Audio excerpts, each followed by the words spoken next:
So let's get into it. Let's get to know you guys a little bit better. What books are you currently reading or listening to? I just finished a book I got for Christmas. It was Matthew Perry's biography. Oh. Which, it was a little deeper than I thought it was going to be going in. That guy has a lot of demons in his background.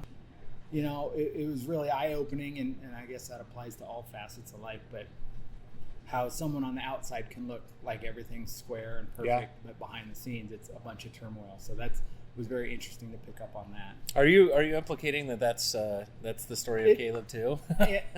Lots of small business owners. Yes. No, I think that's really true. I mean, businesses of all shapes and sizes and people. Like, you have what people see, and then you have it's like the duck that's calm on the water and scrambling below. So that's exactly right. Yeah. And that is a true point to make about the small businesses. Is the front-facing side sometimes isn't always the true reality.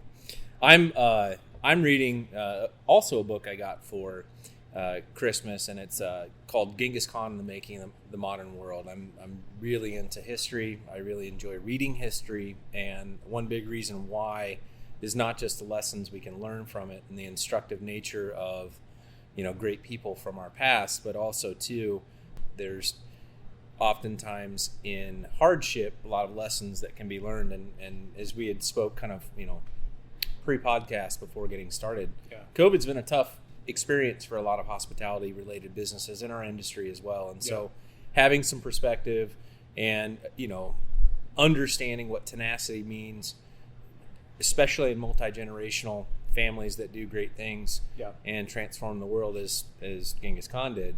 It's been really, it's a wonderfully fast read, but also too, there's some valuable lessons for business owners in a number of different aspects of historical context, and I enjoy that. You think of a Genghis Khan book, I think of like a huge book, but it's a pretty quick read. It is. It's like less than 300 pages, and the second part of that is really interesting because it talks about the making of the modern world. And one of the things that was really interesting is, as you learn about, say, the development of Mongol Empire, is they had the greatest religious tolerance at that time in world history.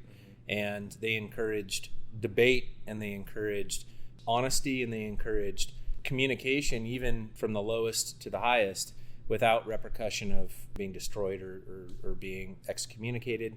And I think that that's also a valuable lesson in current modern American society today. Almost hard to believe. I know, I agree, is that maybe dialogue and communication is the lost art that we need to bring back to the table. And that's been a really interesting aspect of that read. So and that just because someone doesn't agree with you doesn't mean they're wrong. That's exactly right.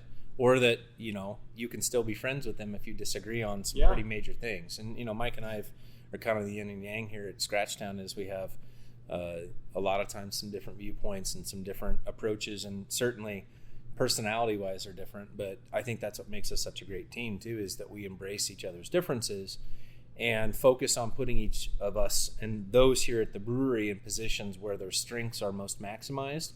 And I think we both want to get to the same finish line, but sometimes we have different ideas of how that needs to happen. But we listen and we work through it. And that's not a bad thing. No, it's not. And it's instructive on how I think things should be more of, as both as people offering advice to other business owners, or also, to policymakers when it comes to what is best for people in this country.